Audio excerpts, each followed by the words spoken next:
The liberal media has picked up on something that's been bubbling away online for many years now, but is finally coming into the mainstream, and that's that young men in the Western world are turning increasingly right-wing. Now, when I say right-wing here, I don't mean fake Tory-style right-wing, i.e. say something conservative every now and again, but actually follow every single liberal policy you can, like mass immigration, support for the LGBTQ agenda, and so on. Such men are adopting real right-wing values such as a wariness of promiscuity, a wariness of mass immigration, a concern about the state of our nations and the cultural erosion that we're witnessing. To give you an understanding of how this is panning out, here's left-wing commentator Hassan Arbi stating what he's seen in the arenas just outside of the mainstream. There is a massive amount of right-wing radicalization that has been occurring, especially in younger male spaces.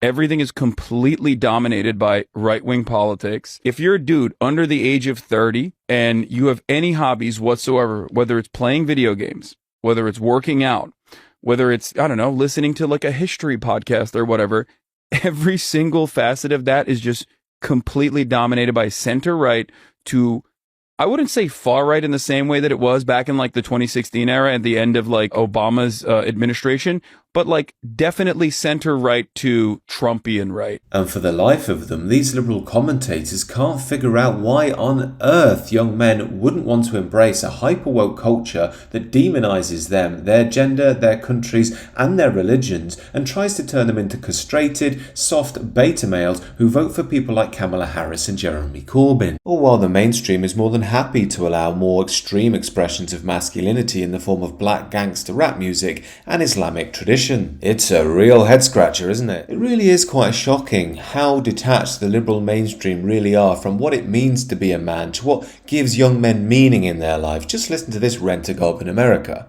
I think men are in crisis, actually, in this country. I think that plays out different ways. And not all men are in crisis, of course.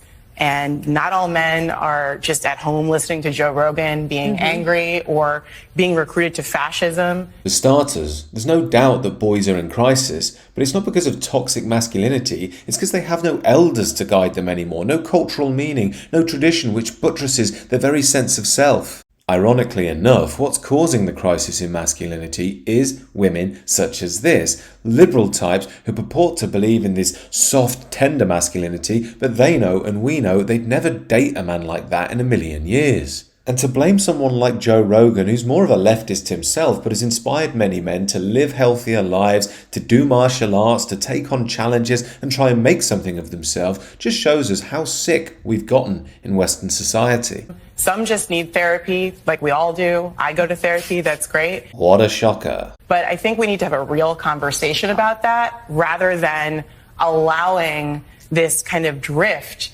toward this faux masculinity that we see Donald Trump evincing. This woman and the others on the panel are a perfect example of why young men are turning against the left. They want to control them. She even says it there. We shouldn't allow this turn to supposed faux masculinity.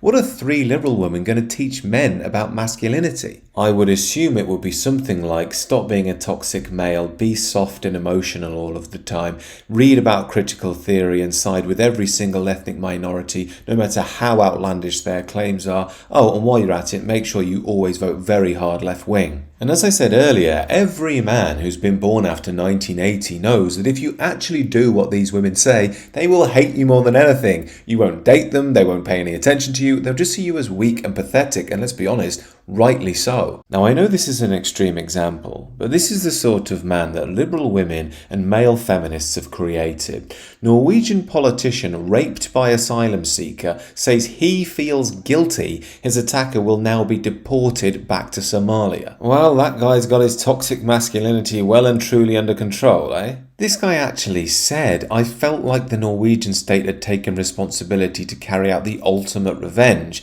but I also had a strong feeling of guilt and responsibility. I was the reason that he would not be in Norway anymore, but rather sent to a dark, uncertain future in Somalia. Do we need any more evidence that liberalist feminism is poison to the masculine mind? This is not a normal, healthy response. In fact, he shouldn't have been in this situation in the first place if he'd embraced masculine qualities in life. So who can blame these young men for turning rightwards. They've been lied about, humiliated, and their culture and traditions have been undermined from every single angle. Now, I'm sure not everything these young men are embracing is completely healthy, but you can't blame them for searching for tradition, for meaning, for guidance, for elders who can sustain them and give them a sense of what it means to be a man, to deal with the hard challenges of life. Let's be honest, a lot of young men have been let down. Our society does not provide male elders anymore, and we're going to need to bring that masculine authority back if we're to get through the madness of modernity. These are just my thoughts, however. Do let me know what you think down below, and do consider subscribing to the channel.